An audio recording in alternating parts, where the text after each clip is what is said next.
नमस्कार दोस्तों, राज कंप्यूटर की ऑनलाइन क्लासेस में एक बार फिर से आप सभी का स्वागत है ना। हम लोग चला रहे हैं सीपीसीटी के लिए कंप्यूटर की 1500 क्वेश्चन की सीरीज है और 1500 क्वेश्चन की सीरीज में आज ये हमारा है 12वें नंबर का वीडियो, है ना। तो 12 नंबर के वीडियो के साथ ही हमारे बहुत सारे क्वेश्चन कवर हो जाते हैं और इस वीडियो में भी हमारे पास में 50 बेहतरीन क्वेश्चन है ना। सुपर 50 क्वेश्चन है इस वीडियो में। तो करते हैं स्टार्ट वीडियो को। पहला प्रश्न है, राउटर खालिस्तान करता है ना। हमको पता ही है कि राउटर कहाँ पे यूज में आता है। तो राउटर हमारा नेटवर्क डिवाइस है ना। जैसे कि हमारे पास हब होता है, स्विच होता है, ब्रिज होता है, गेटवे होता है, रिपीटर होता है, वैसे हमारे पास में राउटर भी है ना। तो राउटर किस काम में आता है, यही हमसे इसमें प्रश्न में पूछा गया है। पहला है ऑप्शन, आवक इंफॉर्मेशन का छानना, नेटवर्क के बीच जानकारी वितरित करना, कंप्यूटर सिस्टम से सभी वायरस साफ करना और वायरस जैसा काम। तो देखिए ये ऑप्शन बिल्कुल नहीं बनते हैं, क्योंकि राउटर क्या करता है, हमको पता है कि नेटवर्क में डाटा जो होता है वो पैकेट्स के रूप में ट्रेवल करता है। तो उन पैकेट्स को उनके डेस्टिनेशन तक पहुंचाने का काम है ना, या कौन से रास्ते से वो डाटा जाएगा, वह काम कौन करता है, राउटर करता है। तो इस क्वेश्चन का जो राइट आंसर होगा वो होगा सेकंड नंबर का, कि नेटवर्क के बीच जानकारी को वितरित करने का काम राउटर करता है। ठीक है। अगला प्रश्न है, खालिस्तान डिजिटल संकेतों को एनालॉग रूप में परिवर्तित करने की प्रक्रिया है ना। देखिए हमको ये तो पता है कि जो हमारे जो सिग्नल होते हैं है ना, उनको एनालॉग से डिजिटल और डिजिटल से एनालॉग में परिवर्तित किया जाता है, वो मॉडेम करता है ना। हमसे यह पूछा गया है कि खालिस्तान डिजिटल संकेतों को एनालॉग में परिवर्तित करने की प्रक्रिया है। हमारे पास ऑप्शन है मॉड्यूलेशन, डिमॉड्यूलेशन, लेखन और वाचन। देखिए ये दो ऑप्शन तो होंगे नहीं, हमारे को इन दोनों में से है ना, क्योंकि मॉडेम का फुल फॉर्म होता है मॉड्यूलेशन, डिमॉड्यूलेशन। इस प्रश्न का जो आंसर है वो है मॉड्यूलेशन, है ना। मॉड्यूलेशन में ही क्या करता है, वो डिजिटल संकेतों को एनालॉग सिग्नल में बदलेगा, मतलब डिजिटल सिग्नल को एनालॉग सिग्नल मिलेगा। और जो हमारा डिमॉड्यूलेशन होता है, इसमें एनालॉग सिग्नल को डिजिटल सिग्नल में बदलता है। ठीक है, तो ये भी याद रखेंगे। अगला प्रश्न है, डेटा और प्रोग्रामों को स्टोर करने के लिए खालिस्तान का उपयोग किया जाता है ना। मतलब हमारे पास जो डेटा होते हैं है ना, या प्रोग्राम्स होते हैं, उनको स्टोर करने के लिए हम किसका उपयोग करते हैं, इसमें से ये प्रश्न पूछ रहा है ना। तो हमारे पास ऑप्शन है आइकॉन्स, रिसाइकल बिन, मेन्यू और फाइल, है ना। तो हमको पता ही है कि यहाँ पर जो डेटा होता है, ये प्रोग्राम होता है, उनको स्टोर करने के लिए हम किसका उपयोग करते हैं, हम लोग उपयोग करते हैं उसमें फाइल के लिए। ठीक है, तो इस क्वेश्चन को भी याद रखेंगे। अगला प्रश्न है, खालिस्तान कई अलग अलग समस्या निवारण उपकरण, मतलब ट्रबल शूटिंग टूल का संग्रह है। मतलब कि कंप्यूटर में जितनी भी कुछ प्रॉब्लम्स आती है थोड़ी बहुत, है ना, उनको सुधारने के लिए, है ना। पहली चीज तो ये कि कंप्यूटर में आने वाली समस्याओं को ट्रबल कहा जाता है और उनको सुधारने की प्रक्रिया ट्रबल शूटिंग कहलाती है। तो इनमें से कौन सा है जो कई अलग अलग समस्या का निवारण करने के काम में आता है ना। हमारे पास ऑप्शन है नॉर्टन यूटिलिटी, बैकअप, थ्रेड्स और डिफ्रेगमेंट। देखिए इस क्वेश्चन का राइट आंसर क्या है हमारे पास, नॉर्टन यूटिलिटीज, है ना। नॉर्टन हमको पता ही है, नॉर्टन क्या होता है, नॉर्टन एक एंटीवायरस सॉफ्टवेयर है ना। उसकी यूटिलिटीज में थोड़ी थोड़ी जो हमारे पास अलग अलग प्रकार की समस्या आती है, उसका निवारण इसमें होता है, बाकी इनमें नहीं होता है। तो इसलिए भी यह आंसर सही होगा। अगला प्रश्न है, मल्टीप्लिकेशन अर्थमेटिक ऑपरेटर को किसके द्वारा दर्शाया जाता है। तो मल्टीप्लिकेशन जो होता है ना, तो मल्टीप्लिकेशन के लिए हम इनमें से किस मैथमेटिकल ऑपरेटर का यूज करते हैं, ये हमसे पूछा गया है। तो नॉर्मल जब हम करते हैं, नॉर्मल अगर हम मैथ्स में करते हैं तो हम 2 into 2 कर देते हैं। तो यहाँ पर तो हमने इंटू का साइन लगा दिया इस तरीके से, है ना। पर यहाँ पर कौन सा होगा ये हमसे पूछा गया है। तो हमें पता है ये क्या होगा, सेकंड नंबर का ऑप्शन, मतलब हमारे पास स्टार, है ना। स्टार का यूज करते हैं मल्टीप्लिकेशन के लिए या इंटू करने के लिए। ठीक है, और ये डिवाइड के लिए करते हैं हम लोग, है ना। डिवाइड के लिए हम लोग स्लैश का यूज करते हैं। अगला प्रश्न है, फार्मूलास मतलब जो सूत्र होते हैं खालिस्तान के बने होते हैं। मतलब जो फार्मूले या सूत्र हम लोग बनाते हैं उसमें क्या क्या चीजें होती है, ये एग्जाम पूछता है। अब ऑप्शन है अर्थमेटिक ऑपरेटर, जैसे कि इक्वल, प्लस, माइनस और अन्य चिन्ह व कैरेक्टर।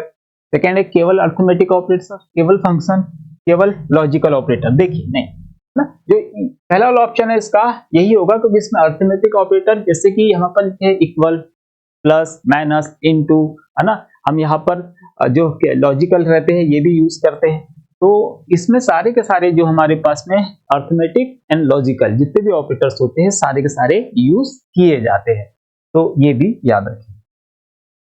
अगला क्वेश्चन है, वेब पेज को पुनः लोड करने के लिए खालिस्तान बटन दबाएं। यहाँ पर जो वेब पेजेस होते हैं, किसी वेबसाइट का जो पेज होता है, वेब पेज होता है, तो उस वेब पेज को हमको रिफ्रेश करना है ना, क्योंकि बेसिकली दो तरीके के वेब पेजेस होते हैं, एक स्टैटिक होता है, एक डायनामिक होता है ना। तो स्टैटिक वाला क्या होता है, वह रिफ्रेश नहीं होता है, उसके कंटेंट अगर आपने रिफ्रेश नहीं किए तो जो आपने ओपन किया था जैसे कि वैसे रहते हैं, थोड़ा टाइम बाद अगर रिफ्रेश नहीं करो तो वो जैसा कि वैसे ही रहता है, हमको रिफ्रेश करेंगे तब नया कंटेंट हमको वहां दिखता है। डायनेमिक वेब पेज क्या होता है, अपने आप को थोड़ी थोड़ी देर में रिफ्रेश करते रहता है, तो हमको उसको रिफ्रेश करने की आवश्यकता नहीं होती है। तो स्टैटिक में हम रिफ्रेश करते ही है ना, तो हमारे राइट आंसर क्या होगा इसका, रिफ्रेश। रिफ्रेश करने पर क्या होता है, उसके जो कंटेंट नया कुछ अपलोड हुआ होगा तो वो अपेयर हो जाता है हमारे सामने, ठीक है। और रिफ्रेश करने की अगर शॉर्टकट की पूछे तो आप बता दीजिए उसको कि F5 से हम लोग वेब पेज को रिफ्रेश कर सकते हैं, ठीक। अगला क्वेश्चन है, आप URL टाइप करने और एक वेब पेज प्रदर्शित करने के लिए खालिस्तान बार का उपयोग कर सकते हैं, है ना। कि आपको क्या एक URL टाइप करना है या एक वेब पेज प्रदर्शित करना है ना, तो उसके लिए क्या करना, खालिस्तान बार की आपको जरूरत पड़ेगी। देखिए हमको कहीं पर भी जाना होगा तो हमको क्या लगेगा, उसका एड्रेस लगेगा, और वेब पेज पर हमारे पास एड्रेस बार होता है ना, जिसमें हम डालते हैं या तो हम www. और पूरा वेब एड्रेस डालेंगे, है ना, या फिर हम कहीं से कॉपी करके हमारे पास रखे रहते हैं, या कहीं से कॉपी करके हमको लिंक मिलेगी वो हम सीधे उठाकर उसमें डाल देंगे तो वो वेब पेज खुल जाएगा, या कोई URL होगा किसी वीडियो का वो भी खुल जाएगा, है ना। तो इसका राइट आंसर क्या होगा भैया, एड्रेस बार। अगला प्रश्न है, जब किसी डॉक्यूमेंट में टेक्स्ट एंटर करते हैं तो एंटर बटन सामान्य रूप से प्रत्येक खाली स्थान के अंत में दबाया जाता है। देखिए हम लोग टाइप करते हैं, जब भी हम रनिंग मेटा टाइप करते हैं, है ना, या एक पेज हम टाइप कर रहे हैं तो उसमें हम लोग कंटिन्यूस टाइप करते चलते हैं। हम लोग एंटर कब करते हैं, हम एंटर तब करते हैं कि जब हमको पैराग्राफ चेंज करना हो, है ना, तभी हम एंटर का यूज करते हैं, अदरवाइज हम टाइप करते चलते हैं, लाइन ब्रेक अपने आप होते चलता है, ठीक। तो इस क्वेश्चन का भी राइट आंसर क्या होगा भैया, पैराग्राफ। हम पैराग्राफ के अंत में क्या यूज करते हैं, हम लोग एंटर बटन यूज करते हैं, ठीक है। चलिए अगला क्वेश्चन देखते हैं। प्रश्न है, निम्न में से कौन सा वेब स्कैनर नहीं है ना, यहाँ पर स्कैनर के नाम लिखे हुए हमारे पास में, तो इसमें से कौन सा स्कैनर नहीं होता है वो हमसे पूछा गया है ना। तो स्कैनर क्या करता है कि स्कैनर तो जो भी हमारी इमेज होगी, चित्र होगा या पेज होगा, है ना, उसको डिजिटल फॉर्म में कंप्यूटर में सेव करने के लिए हम लोग स्कैनर का यूज करते हैं, ठीक है। तो यहाँ पर हमारे पास है flatbed scanner, sheet fed scanner, handheld scanner और लेजर स्कैनर। देखिए ये तीनों स्कैनर तो होते हैं, है ना, लेजर स्कैनर नहीं होता है, तो यही क्या होगा, इस क्वेश्चन का राइट आंसर होगा लेजर स्कैनर, है ना, क्योंकि हमसे क्या पूछा है, कौन सा नहीं है वह पूछा है, तो ये हो गया इसका राइट आंसर। बाकी जो स्कैनर यहाँ पे लिखे हुए हैं ये स्कैनर होते हैं।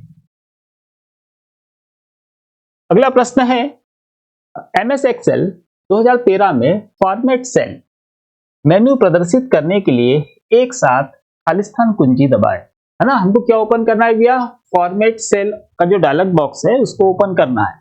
कहा जाता है कि MS Excel में जिसको फॉर्मेट सेल चलाते आता है उसको पूरा एक्सेल ऑपरेट करते आता है ना, क्योंकि जितने भी रिलेटेड कमांड्स हमारे पास में वहां पर होती है वो सारी की सारी इस डायलॉग बॉक्स के अंदर हमें मिल जाती है, पूरी फॉर्मेटिंग की कमांड, है ना।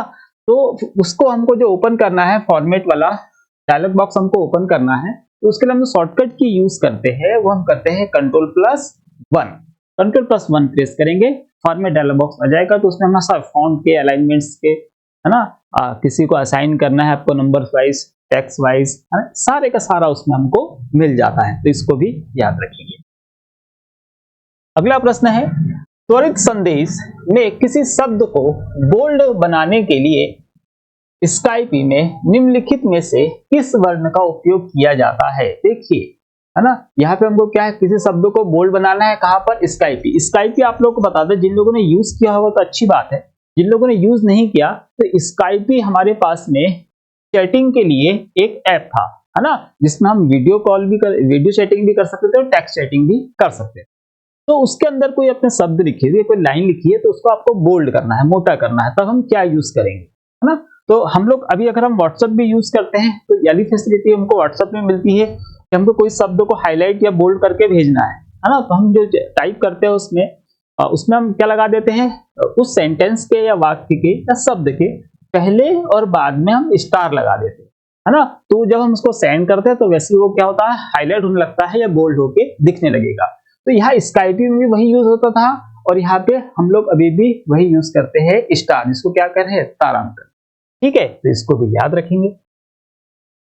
अगला प्रश्न है, एक वर्ड 2016 डॉक्यूमेंट में वाक्य के लिए फॉन्ट चुनने के लिए क्या करेंगे, है ना। हमको क्या करना है कि एमएस वर्ड में फॉन्ट चुनना है, तो उसके लिए हम क्या करेंगे, हमारे ऑप्शन है, होम टैब से फॉन्ट सिलेक्ट करेंगे, एडिट टैब से फॉन्ट सिलेक्ट करेंगे, टूल टैब से फॉन्ट सिलेक्ट करेंगे, व्यू टैब से फॉन्ट सिलेक्ट करेंगे। देखिए इस क्वेश्चन का आंसर सभी को पता है कि हम कहाँ जाएंगे, हमको होम टैब पर ही फॉन्ट का ऑप्शन मिल जाएगा, है ना, और वही से हम चूज कर लेंगे। तो इस प्रश्न का आंसर यही होगा। जितने भी फॉर्मेटिंग टूल्स है ना, फॉन्ट से रिलेटेड जितने भी टूल्स है, वो सारे के सारे जो है हमको कहाँ मिलते हैं, हमको होम टैब पर ही मिलते हैं, ये भी हम याद रखें। अगला प्रश्न है, पोर्टेबल नेटवर्क ग्राफिक को सेव या सहेज करने के लिए कौन से फाइल फॉर्मेट का उपयोग किया जाता है ना। कि हमसे बोल रहा है पोर्टेबल नेटवर्क ग्राफिक्स की जो फाइल होगी उसको सेव करने के लिए हम कौन सा एक्सटेंशन लगाएंगे या फाइल फॉर्मेट चूज करेंगे, है ना। यहाँ पर सिंपल है, हमने बोला पोर्टेबल, है ना, फिर बोल दिया हमने नेटवर्क, फिर हमने बोल दिया ग्राफिक, मतलब कि क्या होगा भैया, पीएनजी, है ना। तो पीएनजी इस क्वेश्चन का राइट आंसर होगा। पीएनजी हमारे पास इमेज फाइल का एक्सटेंशन है ना, तो इसको भी याद रखेंगे। अगला क्वेश्चन है, सिंपल मार्कअप विकल्प एमएस वर्ड के किस टैब में उपलब्ध है ना। हमको क्या चाहिए, मार्कअप चाहिए, है ना। मार्कअप हम लगाते हैं हाइपरलिंक के लिए, है ना, ताकि हम उसको एक्सेस करके तेजी से या जल्दी से हम जा सके। तो कहाँ हमको मिलेगा वो, एमएस वर्ड में, तो हमको एमएस वर्ड में मिलेगा भैया वो रिव्यू टैब के अंतर्गत मिलेगा, है ना, सिंपल मार्कअप लगाने के लिए। ठीक है, तो इसको भी आप याद रखेंगे, जितने भी टैब्स हैं उनको अच्छे से पढ़ के जाइए। अगला क्वेश्चन है, पैराग्राफ को जस्टिफाइड से बाय अलाइन में स्विच करने के लिए किस कुंजी का प्रयोग करेंगे। देखिए वो क्या बोल रहा है कि आपको जो पैराग्राफ है वो पहले से क्या है, पहले से वो जस्टिफाई है। जस्टिफाई मतलब कि हमारे पास में ये जो लाइनें होती है ये दोनों तरफ से कैसी, जस्टिफाई में बराबर होती है ना, कि इस तरफ से भी कैसी होगी, एक जैसी, और इधर से भी कैसी होगी, एक जैसी होती है। तो ये होता है जस्टिफाई। इसमें बोल रहा है कि उसको क्या करना है, उसको बाय अलाइन करना है, मतलब कि लेफ्ट साइड में भेजना है। तो हम इसमें से कौन सी शॉर्टकट की यूज करेंगे। देखिए यहाँ पे कंट्रोल एल तो दिख ही नहीं रहा कि हम उसको भेज दे, है ना, लेकिन यहाँ पे कंट्रोल जे है ना। इस क्वेश्चन का राइट आंसर क्या होगा, कंट्रोल जे होगा, है ना। ये कंट्रोल जे या जस्टिफाई की जो हमारे पास कमांड है ये टॉगल के जैसे काम करती है कि आपने सेलेक्ट किया, एक बार प्रेस करेंगे तो जस्टिफाई हो जाएगा, एक बार प्रेस करेंगे तो वापस लेफ्ट हो जाएगा, है ना। वैसे हमारे पास कौन सी होती है, सेंटर की भी है ना, सेंटर अलाइन के लिए हमारे पास, वैसे लेफ्ट अलाइन के लिए और राइट अलाइन के लिए, है ना। टोटल 4 प्रकार के अलाइनमेंट होते हैं। तो यहाँ पे याद रखेंगे, इसको जस्टिफाई इसका हटाना है हमें, तब भी हम कंट्रोल जे का यूज करेंगे, तो वैसे क्या हो जाएगा, वो पहुंच जाएगा आपके बाय अलाइन में पहुंच जाएगा। तो इस क्वेश्चन का राइट आंसर होगा कंट्रोल जे। अगला क्वेश्चन है, पैराग्राफ को दाएं अलाइन से बाय अलाइन में स्विच करने के लिए कौन सी कुंजी का प्रयोग किया जाता है। मतलब कि अब भैया फिर से अलाइनमेंट का है और अभी कहाँ पे है वो, दाएं अलाइन, मतलब राइट साइड में, है ना। और उसको कहाँ भेजना है, आपको उसको भेजना है बाय साइड में, मतलब इस तरफ में। तो देखिए अभी भी यहाँ पर हमारे पास में कंट्रोल एल ऑप्शन में नहीं है, है ना। अब भी हमने पहले थोड़ी देर पहले देखा कि सारे कैसे टॉगल्स होते हैं कि एक बार प्रेस करेंगे तो लेफ्ट चले जाएगा, एक बार प्रेस करेंगे तो फिर राइट चला जाएगा, है ना। मतलब कौन सी, ये वाली कमांड। तो हमको कहाँ भेजना है इसको, पैराग्राफ में दाएं लाइन पहले से है तो उसको बाय भेजना है, हम क्या कर लेंगे, हम कंट्रोल आर प्रेस करेंगे। तो कंट्रोल आर से हमको राइट अलाइन मिलता है ना, लेकिन फिर से प्रेस अगर कर दिया एक बार तो वापस से वो लेफ्ट में आ जाता है। तो इसी से हम क्या कर लेंगे, उसको वापस डालेंगे। तो याद रखेंगे टॉगल कमांड्स होती है। टॉगल का मतलब याद रखें हमेशा, है ना, कि एक पहली बार हम जब उसको प्रेस करते हैं तो कुछ और परफॉर्मेंस होती है, दोबारा प्रेस करने पर कुछ और होती है ना, ये आपस में स्विच होते चलती है सेम कमांड से। तो इस क्वेश्चन का आंसर भी क्या होगा हमारे पास में, कंट्रोल आर होगा। अगला क्वेश्चन है, निजी स्वार्थ के लिए आपके कंप्यूटर को नुकसान पहुंचाने वाले या उसको हाईजैक करने वाले बुरे लोगों से आप अपने कंप्यूटर की सुरक्षा किस सॉफ्टवेयर के उपयोग द्वारा करेंगे, है ना, कि हमारे कंप्यूटर को किसी को निजी स्वार्थ के लिए क्या कर रहा है, कंप्यूटर को नुकसान पहुंचा रहा है ना, या उसे हाईजैक कर रहा है। तो ऐसे बुरे लोगों से अपने कंप्यूटर की आप सुरक्षा कैसे करोगे या किस सॉफ्टवेयर से आप करोगे, ये हमसे पूछ रहा है। हमारे पास ऑप्शन है सुरक्षा software, system software, proprietary software, संचार सॉफ्टवेयर, है ना। जाहिर सी बात है कि हमको सुरक्षा की जरूरत है, तो हम यहाँ पे सुरक्षा सॉफ्टवेयर का ही यूज करेंगे। तो यही इस प्रश्न का राइट आंसर होगा। ठीक है, अगला प्रश्न है, खालिस्तान चार्ट एमएस एक्सेल में डेटा की एक श्रृंखला में वस्तुओं के कुल अनुपात में वस्तुओं का साइज प्रदर्शित करता है ना। हमसे कहा पूछ रहा है, वो चार्ट का क्वेश्चन है भैया, पहली चीज, है ना। दूसरी चीज कि क्या पूछ रहा है कि डेटा की श्रृंखला मतलब जो हमारे पास सारणी है सीरीज, उसको वस्तुओं के कुल अनुपात में वस्तुओं का साइज, है ना, मतलब जितना उसका अनुपात होगा उतना बड़ा उसमें साइज होगा, है ना। इस तरीके का कौन सा चार्ट हम लोग यूज करते हैं वही हमसे पूछ रहा है। हमारे पास यहाँ पे लाइन, एरिया, पाई और सरफेस चार्ट दिया हुआ है। तो इस क्वेश्चन का जो आंसर है वो है कौन सा, पाई चार्ट है ना। पाई चार्ट हम लोगों ने देखा है कि इस तरीके से जो पाई चार्ट हमारा होता है, इसमें हम अलग अलग जो सेक्शंस होते हैं कि ये मान लो 25% है ना, ये मान लो 20% है ना, बचा वाला मान लो हमने कर दिया कि ये 70 कर दिया। तो इस तरीके से जितना बड़ा उसका साइज होगा डाटा का, उतना बड़ा ही यहाँ पर उसका आकार होगा, है ना। तो ये हम कहाँ बताते हैं, ये हम बताते हैं पाई चार्ट। अगला क्वेश्चन है, खालिस्तान चार्ट एमएस एक्सेल में एक प्रकार का सरफेस चार्ट है ना। फिर से चार्ट का ही क्वेश्चन है और यहां से हमसे पूछ रहा है किसके लिए, सरफेस चार्ट के लिए पूछ रहा है ना, कि इसमें से कौन सा है जो सरफेस चार्ट का एग्जांपल है। अब ऑप्शन है बार, पाई, वायर फ्रेम और एरिया। देखो बार जो चार्ट होता है ये इंडिविजुअल होता है, पाई चार्ट भी इंडिविजुअल होता है, एरिया चार्ट भी इंडिविजुअल होता है ना। इस क्वेश्चन का राइट आंसर होगा वायर फ्रेम, क्योंकि वायर फ्रेम जो है, अगर ये चार्ट अगर आपको देखना है तो आपको जाना पड़ेगा पहले सरफेस चार्ट के अंदर। सरफेस चार्ट के अंदर आपको वायर चार्ट का ऑप्शन मिलेगा, है ना, वहां से आप इसको अप्लाई कर सकते हैं। ये सरफेस चार्ट ही होता है, ये सरफेस चार्ट का एक प्रकार है, आप ऐसा भी बोल सकते हैं। अगला क्वेश्चन है, एमएस एक्सेल में परिवर्तनशील वस्तुओं की अनियंत्रित श्रृंखला के बहुभिन्न रूपी निरूपण के प्रदर्शन के लिए खालिस्तान चार्ट का प्रयोग करता है। देखिए यहाँ पर फिर चार्ट का क्वेश्चन है ना, और इसमें कैसा बोल रहा है, परिवर्तनशील वस्तुओं मतलब कि जो चेंज होते चल रही है ना। दूसरी चीज कि उनकी संख्या कैसी है, अनियंत्रित संख्या है, कभी कम कभी ज्यादा, है ना। और कैसी है, बहुभिन्न रूपी, मतलब बहुभिन्न रूपी में निरूपण मतलब कभी कहीं और कभी कहीं। इस तरीके से अगर हमको डाटा को शो कराना है तो हम कौन से चार्ट का प्रयोग करेंगे, यह प्रश्न पूछ रहा है। अब ऑप्शन है राडार, बार, लाइन और स्कैटर चार्ट, है ना। तो इस जो प्रश्न है हमारा, ये जो प्रश्न है, इसका जो राइट आंसर है वो होगा राडार चार्ट, क्योंकि राडार चार्ट में ही क्या होता है, राडार चार्ट में ही इस तरीके से हमको दिखते हैं, है ना, कि इस तरीके से क्या है कि कौन सी वस्तु कितनी दूरी पर है, ये हम वहां पर हमको दिखती है ना। बाकी जो चार्ट होते हैं कि बार में तो आपको बार दिखेगा, लाइन में आपको लाइन दिखेगी, है ना। स्केटर में आपको इस तरीके से बनाया जाएगा स्केटर चार्ट, है ना। इसमें क्या दिखता है, आपका मौसम की जानकारी अगर आप दिखानी है तो फिक्स होगी, एकदम तेजी से नहीं बदलती है, लेकिन यहाँ पर कैसी हो रही है, यहाँ पर तेजी से बदल रही है ना। तो हम किसका यूज कर रहे हैं, हम लोग यूज कर रहे हैं राडार चार्ट का, तो इसको भी याद रखेंगे। अगला प्रश्न है, कंप्यूटर सुरक्षा में खालिस्तान किसी व्यक्ति की उसकी अपनी जैविक विशेषताओं के माप में पहचान करता है ना। मतलब हमसे पूछा जा रहा है किसी व्यक्ति की, है ना, किसी व्यक्ति की ऐसी जैविक विशेषताओं के माप की पहचान करता है, मतलब हमसे बायोमेट्रिक्स के बारे में पूछ रहा है, सीधी सी बात है ना। तो बायोमेट्रिक जहां भी आपको दिखे उसको आप आंसर लगा दीजिए। बायोमेट्रिक्स में हम देखा था है ना कि किस प्रकार से आंखों का रेटिना, हाथ की लकीरें है ना, और हमने एक और डिवाइस देखा था ब्रेथ स्कैनर का।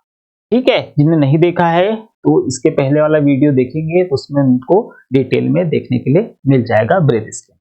ठीक है, चलिए अगला क्वेश्चन देखते हैं।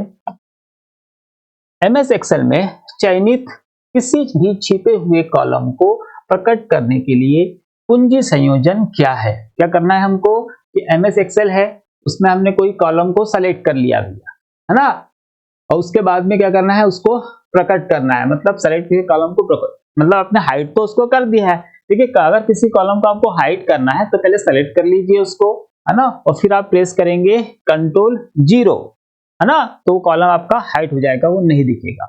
अब उस हाइड हुए वाले कॉलम को अगर आपको देखना है या लेकर आना है तब आप शॉर्टकट की यूज करेंगे, है ना, कंट्रोल प्लस शिफ्ट प्लस और ब्रैकेट का साइन यूज करेंगे, है ना।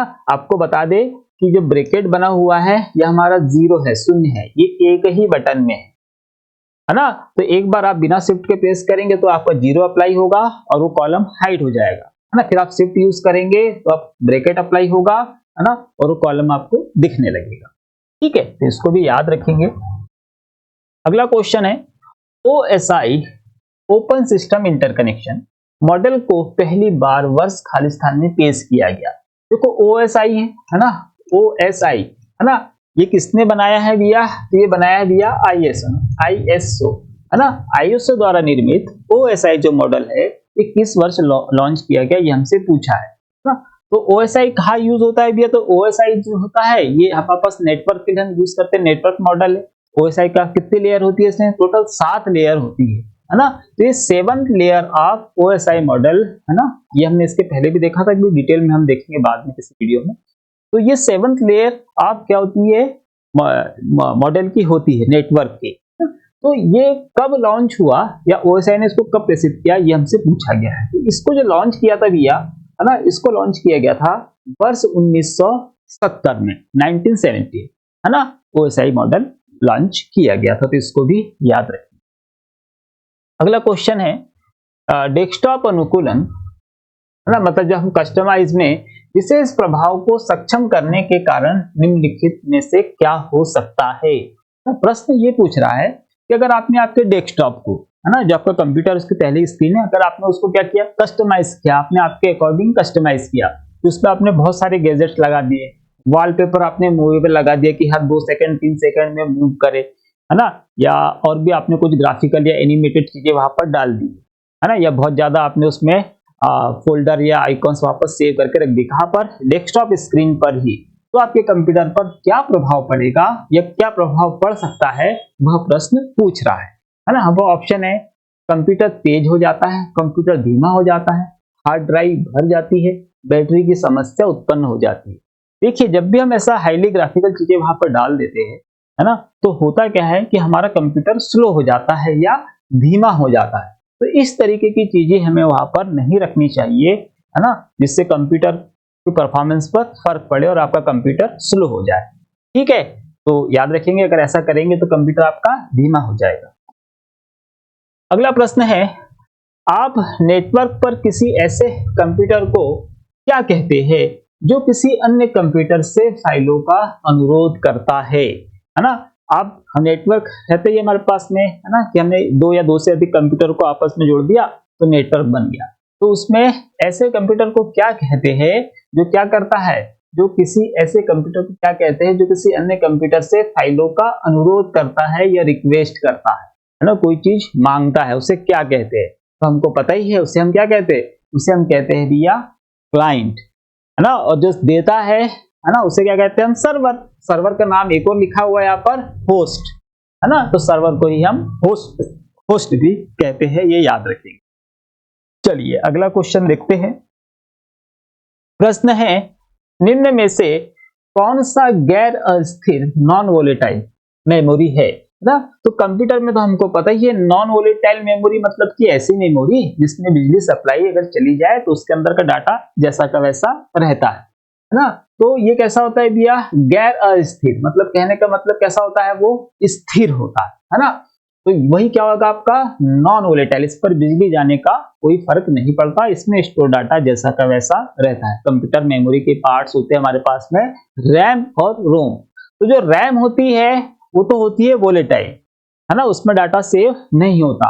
लेकिन जो रोम होती है हमारे पास में, है ना, वो कैसी होती है, ये होती है भैया नॉन वोलेटाइल, इसके अंदर का डाटा जैसा का वैसा रहता है। तो इस क्वेश्चन का राइट आंसर क्या होगा, रीड ओनली मेमोरी, मतलब कि ये वाला आंसर इसका सही होगा। चलिए अगला क्वेश्चन है, प्लॉटर क्या है ना। प्लॉटर हमको पता ही है कि एक बहुत बड़ा प्रिंटर होता है जिसमें बड़े बड़े फ्लैक्स छापते हैं, है ना, ये बड़ी बड़ी प्रिंटिंग करते हैं, हाईली ग्राफिकल प्रिंटिंग करते हैं अच्छी क्वालिटी में, और बड़ी बड़ी प्रिंटिंग अगर हमको करना होगा तो हम प्लॉटर का यूज करते हैं। हमें पर वही पूछा है, अच्छी गुणवत्ता वाली ग्राफिक बनाने का एक इनपुट नहीं भैया, है ना, क्योंकि ये जो प्रिंट कर रहा है तो ये तो आउटपुट होगा। आरेखन और ग्राफिक बनाने का एक आउटपुट डिवाइस, तो यही आंसर इसका कैसा होगा भैया, सही होगा, है ना। ये यहाँ पर भी सही हो जाता अगर यहाँ पे क्या इनपुट की जगह आउटपुट लिखा होता, लेकिन उसने आउटपुट यहाँ लिखा हुआ है ना, आरेखन ग्राफिक्स की बात भी कर रहा है, तो यही आंसर इसका सही होगा, है ना। बाकी ऑप्शन देखो, एक तेज आउटपुट डिवाइस जो कैमरा के लेंस का उपयोग करते, नहीं उसमें तो कैमरा का लेंस नहीं होता, ये डिजिटल कैमरा है, तो नहीं भैया प्लॉटर कैमरा नहीं होता है, वही प्रिंटर होता, तो यही वाला आंसर इसका सही होगा।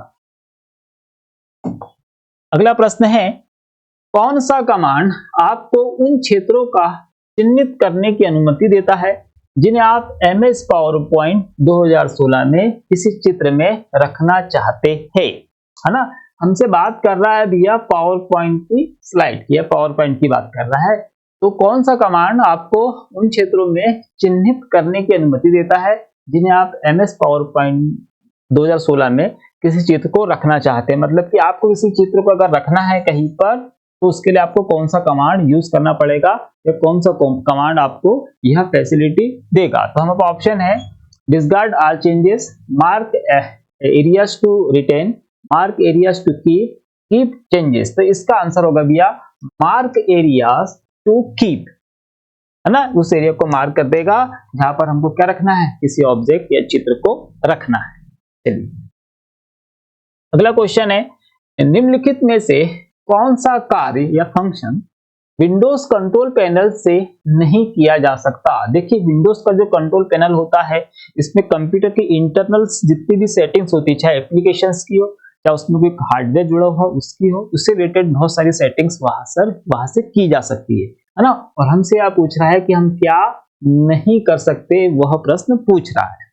अब ऑप्शन है, प्रिंटर का कॉन्फ़िगरेशन, एप्लीकेशन को अनइंस्टॉल करना, एप्लीकेशन को रन करना और फॉन्ट को जोड़ना। देखिए हम प्रिंटर का कॉन्फ़िगरेशन वहां पर कर सकते हैं, एप्लीकेशन को अनइंस्टॉल भी हम वहां से कर सकते हैं, है ना, फॉन्ट को हम वहां पर जाके जोड़ सकते हैं। हम क्या नहीं कर सकते, मतलब हम किसी भी एप्लीकेशन को वहां से रन नहीं कर सकते, मतलब वहां जो एप्लीकेशन दिख रही है तो हम वहां से रन नहीं करा सकते या ओपन नहीं करा सकते, या तो हम उसको अनइंस्टॉल कर लेंगे, है ना, या उसमें कुछ कॉन्फ़िगरेशंस की सेटिंग होगी तो वो कर लेंगे, पर हम उसको रन नहीं कर सकते हैं। तो इस क्वेश्चन का राइट आंसर क्या होगा, एप्लीकेशन को रन नहीं कर। अगला प्रश्न है, सूची में ऐसे प्रोग्राम होते हैं, खालिस्तान सूची में ऐसे प्रोग्राम होते हैं जो आमतौर पर किसी कंप्यूटर पर आवश्यक विभिन्न कार्यों को पूरा करते हैं। इन प्रोग्रामों में से अधिकांश जैसे calculator, snapping, WordPad Windows 10 operating system के साथ इंस्टॉल किए जाते हैं। मतलब कि हमसे वह एक ऐसे प्रोग्राम की सूची पूछ रहा है जहां पर क्या मिलेगा आपको, है ना, जहां पर आपको कैलकुलेटर, स्नैपिंग, वर्डपैड, है ना, या इसके जैसे दूसरे जितने भी टूल्स होते हैं वो वहां पर आपको मिलते हैं, जैसे कि आपका सिस्टम टूल्स हो गए ना। सिस्टम टूल्स में हमको पता है कैरेक्टर मैप होता है, ये जहां पर आपको मिलेगा उसे क्या कहते हैं, है ना, या उस सूची का नाम क्या है, वो हमसे पूछ रहा है। तो बहुत यूजफुल सूची है, यहाँ से जाके हम बहुत बार एक्सेस करते हैं, है ना। सहायक कार्यक्रम, विंडोज आवश्यकताएं, विंडोज उपयोगिता, विंडोज एक्सेसरीज, तो ये है इसका राइट आंसर। विंडोज की एक्सेसरीज में हम जाते हैं, है ना, अगर विंडोज 7 हम यूज कर रहे हैं तो start all program then accessory आ जाता है ना। और विंडोज 10 वगैरह इसमें सर्च करके एसेसरी पे इजी जा सकते हैं, वहां पे आपको सारे टूल्स मिल जाएंगे जो आपके काम को आसान बनाते हैं। ठीक है, तो इसको भी याद रखें। अगला क्वेश्चन है, एमएस एक्सेल में मैक्रोज खालिस्तान टैब से रन या निष्पादित किए जाते हैं, है ना। हमसे किससे पूछ रहा है भैया, एमएस एक्सेल के लिए पूछ रहा है ना। और एमएस एक्सेल में हम लोग मैक्रोज को कहां से रन कर सकते हैं ये हमसे पूछ रहा है ना। तो एमएस एक्सेल जो है उसमें हम इसको रन करना है, तो कहां से रन करेंगे, हम रन करेंगे भैया डेवलपर से, है ना। डेवलपर ऑप्शन में हमको क्या मिल जाएगा, मैक्रोज के ऑप्शन मिल जाएंगे, वहां से हम उसको रन करा सकते हैं। ठीक, तो याद रखेंगे। और ये जो क्वेश्चन है जिस तरीके से ऑप्शन है उस तरीके से ये 2016 है ना, या 2013 2010 के अकॉर्डिंग है, ये भी आप याद रखें, ऑप्शन के अकॉर्डिंग बता रहे हैं आप। अगला क्वेश्चन देखिए, कीबोर्ड की भौतिक दिखावट खालिस्तान जैसी होती है ना। कीबोर्ड कैसे दिखता है वो हमसे पूछ रहा है। हमको ऑप्शन है प्रिंटर, टाइपराइटर, स्कैनर और मॉनिटर। तो हमको पता ही है कि जो हमारा कीबोर्ड होता है वो किसके जैसे दिखता है, वो दिखता है हमको टाइपराइटर की तरह। तो इसको भी हम याद रखेंगे। ठीक है, अगला क्वेश्चन है, निम्नलिखित में से किसने संख्याओं को तेजी से और सही सही जोड़ने के लिए मशीन का आविष्कार किया। ठीक है, हमसे क्या पूछ रहा है भैया, किसने, है ना। मतलब कि यहाँ पे सारे क्या है, ये सारे के सारे वैज्ञानिक है, खोज करता है या विकास करता है।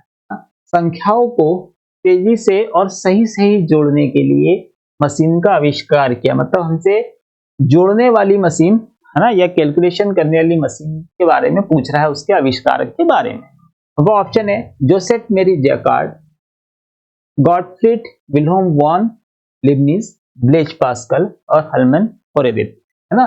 तो यहाँ पर हमसे क्या पूछ रहा है भैया, जोड़ने घटाने के लिए पूछ रहा है, जोड़ने के लिए पूछ रहा है या घटाने के लिए पूछ रहा है। हमको पता है कि जोड़ने घटाने की, सही से जोड़ने घटाने के लिए एक मशीन बनी थी बहुत साल पहले, उसको हमने नाम दिया कैलकुलेटर, है ना। तो यहाँ पर जो प्रश्न है वो कैलकुलेटर के लिए ही है ना, कि कैलकुलेटर की खोज किसने करी थी। अगर हम साइंस में क्वेश्चन पूछेंगे तो आप उसका आंसर बता देंगे।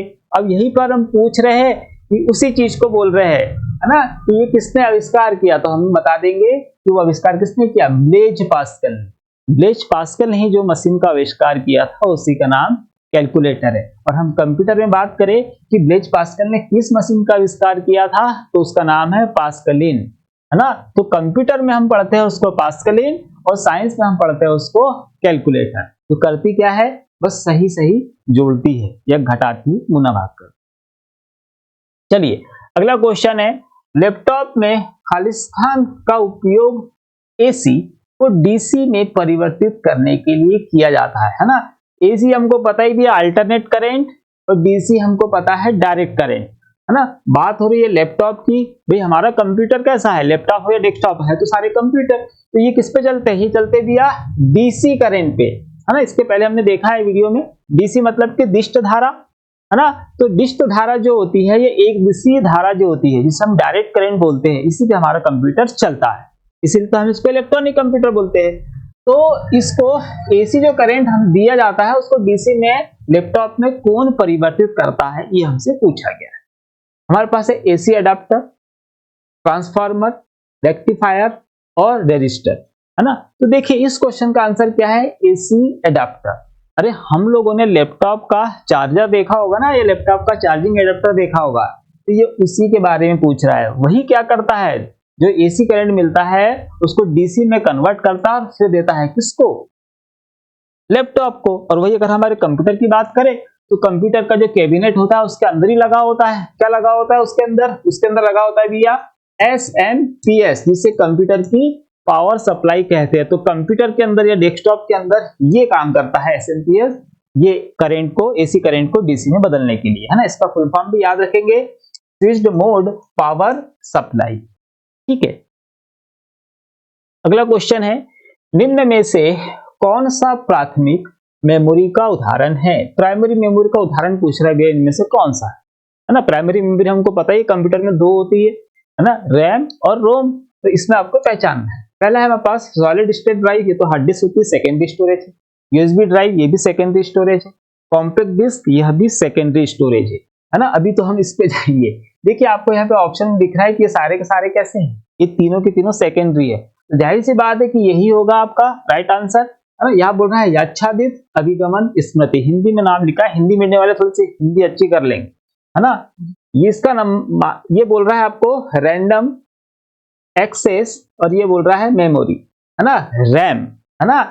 याच्छादित मतलब कि रैंडम कभी भी, है ना, और अभिगमन मतलब एक्सेस, है ना, और स्मृति मतलब मेमोरी। तो ये क्या लिखा हुआ भैया, बेसिकली ये क्या लिखा है, ये लिखा है रैम, है ना।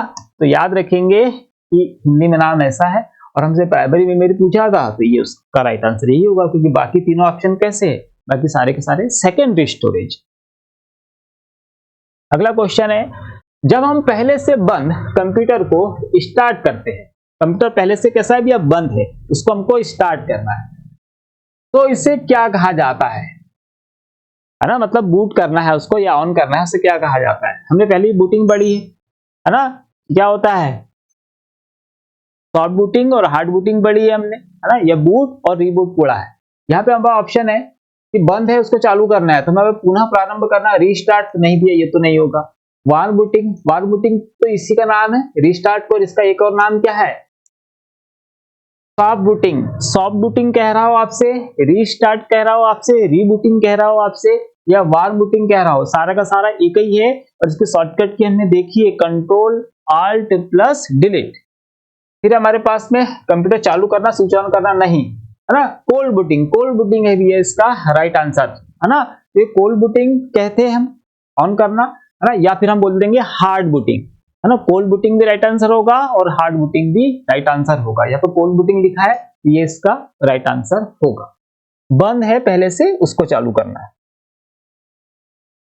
निम्न में से कौन सा विकल्प नेटवर्क हार्डवेयर घटक नहीं है ना, मतलब यहाँ पे जो हमारे पास दिए है इसमें से क्या बोल रहा है वो, हार्डवेयर, मतलब कौन सा हार्डवेयर और नहीं है बोल रहा है, हार्डवेयर नहीं है। हमारे पास ऑप्शन है नेटवर्क इंटरफेस कार्ड, ये एनआईसी कार्ड होता है, एनआईसी मतलब लैन कार्ड, जिसमें हम कोड लगाते थे तो हार्डवेयर होता है। स्विच एक डब्बा होता है जिसमें हम सारे कनेक्शन लगाते हैं अलग अलग कंप्यूटर के जोड़ने के लिए नेटवर्क में, तो स्विच भी क्या है, हार्डवेयर है। हब भी हार्डवेयर ही है ना, स्विच से छोटा समझ लीजिए आप, है ना, जिसको हम कॉन्फ़िगर नहीं कर सकते, स्विच को कॉन्फ़िगर कर सकते हैं। ये भी वैसा ही है जिसमें हम कनेक्शन लगाएंगे अदर कंप्यूटर्स के नेटवर्क पे जोड़ने के लिए, है ना। फिर हमारे पास में क्या है, फाइल ट्रांसफर प्रोटोकॉल, तो ये हमारे पास क्या है, हार्डवेयर नहीं है, ये है सॉफ्टवेयर, है ना। एफटीपी क्या है, ये प्रोटोकॉल है, किसी फाइल को अगर ट्रांसफर करना हो तब ये वाला प्रोटोकॉल काम में आता है, ये भी याद रखिए। अगला प्रश्न है, टाइम शेयरिंग ऑपरेटिंग सिस्टम के संदर्भ में निम्न में से कौन सा दृष्टिकोण सही है ना, ये क्या है, टाइम शेयरिंग ऑपरेटिंग सिस्टम के संदर्भ में निम्न में से कौन सा दृष्टिकोण सही है, ये पूछ रहा है ना। टाइम शेयरिंग ऑपरेटिंग सिस्टम में ये याद रखेंगे, हमारे पास पहला ऑप्शन है बेस प्रोसेसिंग, तो बेस प्रोसेसिंग मतलब बेस ऑपरेटिंग सिस्टम, ये तो नहीं होगा, है ना। फिर है interactive multi user multi programming दृष्टिकोण, है ना। फिर बोल रहा है सिंगल यूजर दृष्टिकोण, फिर बोल रहा है हमारे पास में सिंगल यूजर मल्टी प्रोसेसिंग दृष्टिकोण। तो देखिए टाइम शेयरिंग अगर ऑपरेटिंग सिस्टम है तो आपको क्या करता है, वो देगा आपको इंटरएक्टिव मल्टी यूजर, मतलब बहुत सारे यूजर यूज कर सकते हैं, है ना, और मल्टी प्रोग्रामिंग भी कर सकते हैं, मतलब कि एक ही एप्लीकेशन को बहुत सारे लोग यूज कर सकते हैं और बहुत सारे यूजर भी यूज कर रहे हैं, बहुत सारे प्रोग्राम भी यूज कर रहे हैं, है ना। तो इसका आंसर होगा सेकंड नंबर का, interactive multi user multi processing कर सकता है टाइम शेयरिंग ऑपरेटिंग सिस्टम। चलिए अगला क्वेश्चन है, इंकजेट प्रिंटर का दूसरा नाम क्या है ना। इंकजेट प्रिंटर का दूसरा नाम क्या है, इंकजेट हमको पता ही है कि वो स्याही की फुहार से प्रिंट करता है। ऑप्शन है हमारे पास में liquid jet, flow jet, bubble jet और लाइन जेट, इनमें सब में जेट लिख दिया आपको कंफ्यूज करने के लिए, है ना।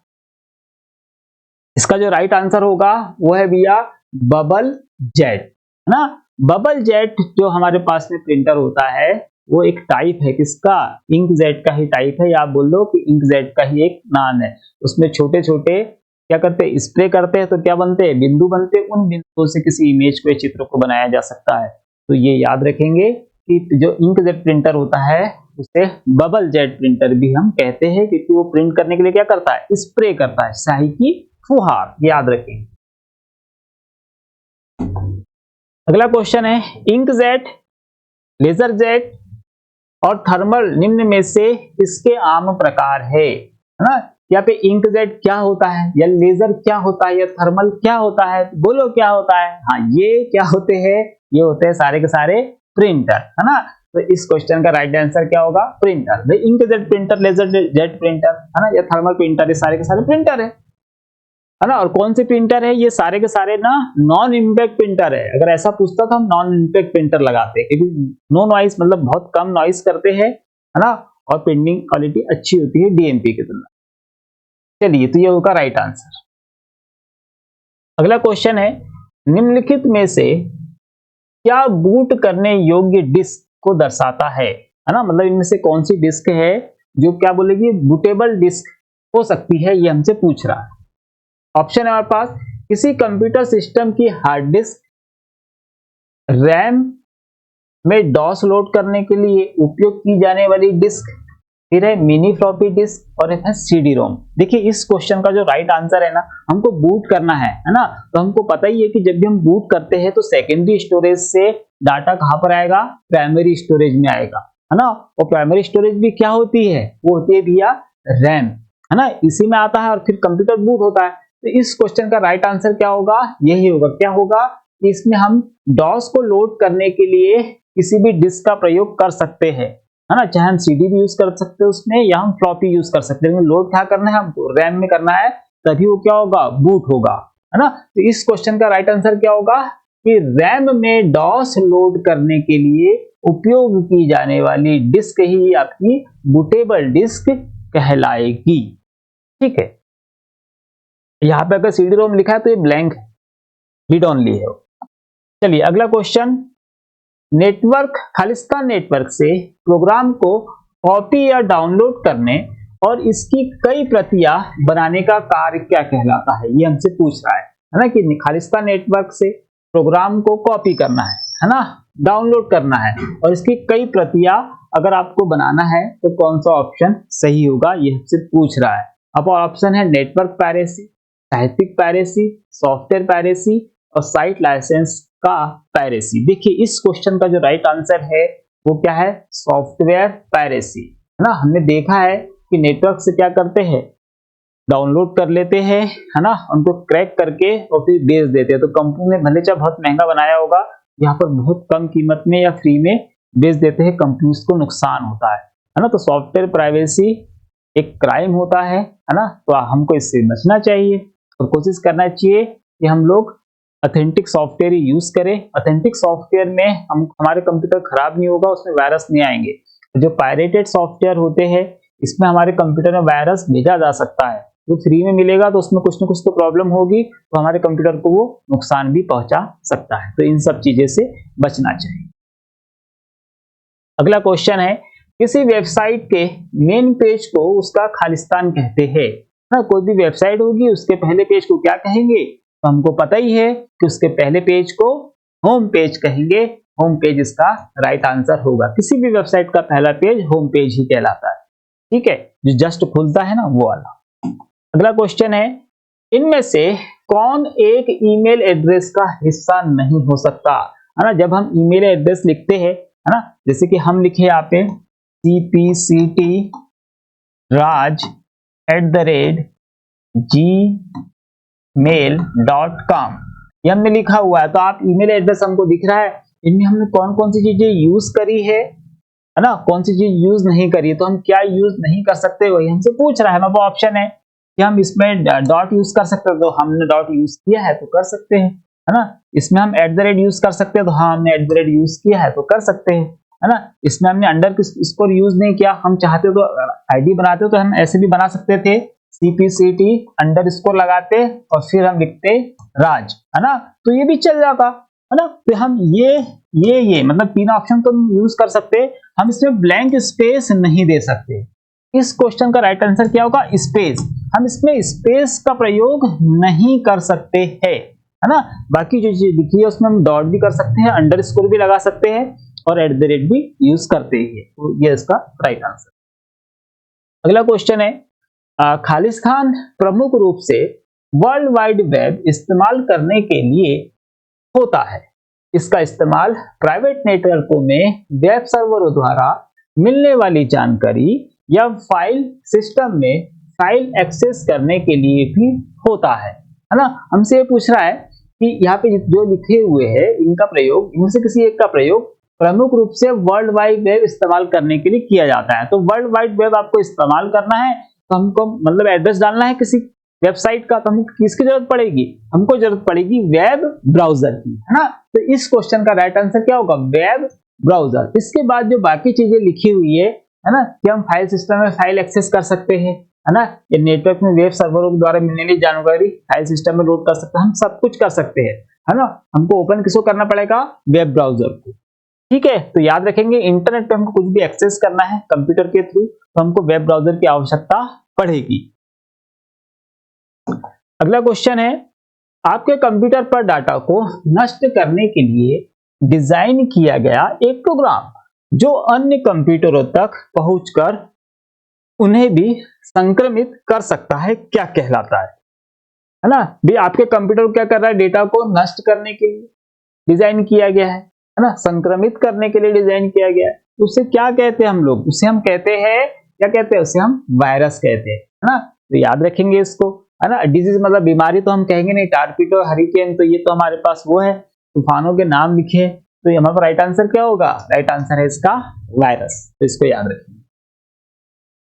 अगला क्वेश्चन है विंडो को कम मतलब श्रिंक करने के लिए क्या करना चाहिए। श्रिंक मतलब आपको बता दे कि हमारे पास बहुत सारी, हमने कंप्यूटर पे काम कर रहे हैं, बहुत सारी क्या खुल गई है हमारे पास में, विंडोज खुली हुई है कि अलग अलग सॉफ्टवेयर की विंडो खुली है ना।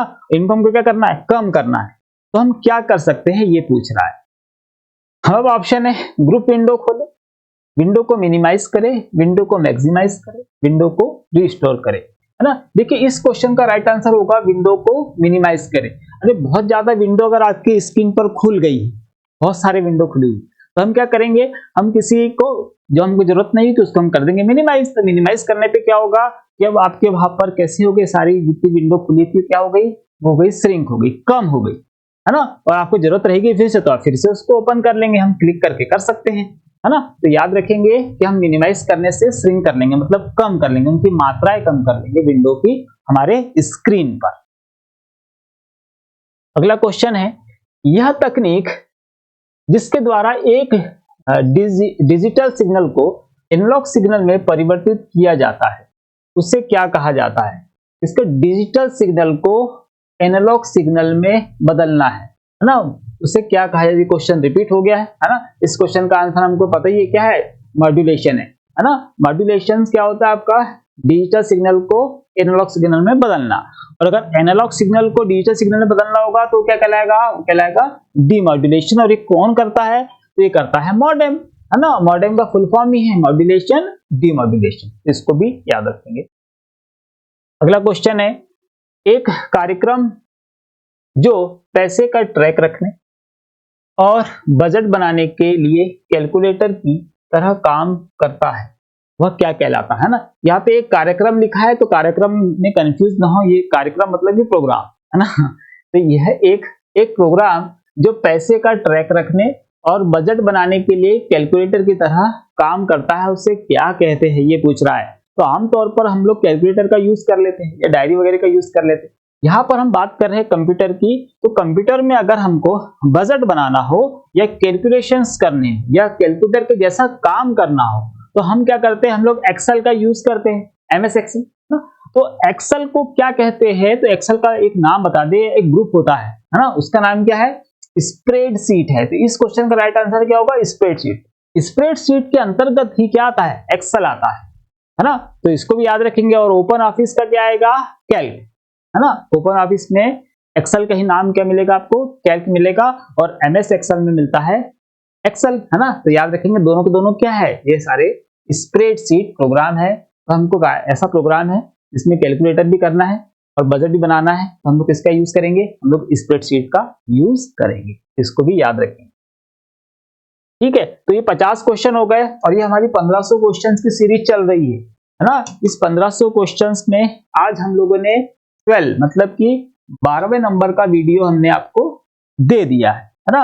जल्द हम रोज एक या एक दिन के बाद में आपको जरूर ये वीडियो प्रोवाइड कर रहे हैं। जैसे ये 1500 क्वेश्चन हो जाएंगे, इसके बाद हम पढ़ेंगे टॉपिक वाइज, है ना, और साथ में हम चालू करेंगे कंप्यूटर बेसिक्स, है ना, कि हम सारा कंप्यूटर एक ही प्लेटफॉर्म पे पढ़ लेंगे, जिससे हमारे सारे एग्जाम, ना केवल सीपीसीटी एग्जाम, इसके अलावा वे सारे एग्जाम जिसमें भी कंप्यूटर पूछा जा रहा है उसके आंसर हमसे बनेंगे। साथ ही हम कंप्यूटर चलाना भी थोड़ा थोड़ा सीखते चलेंगे।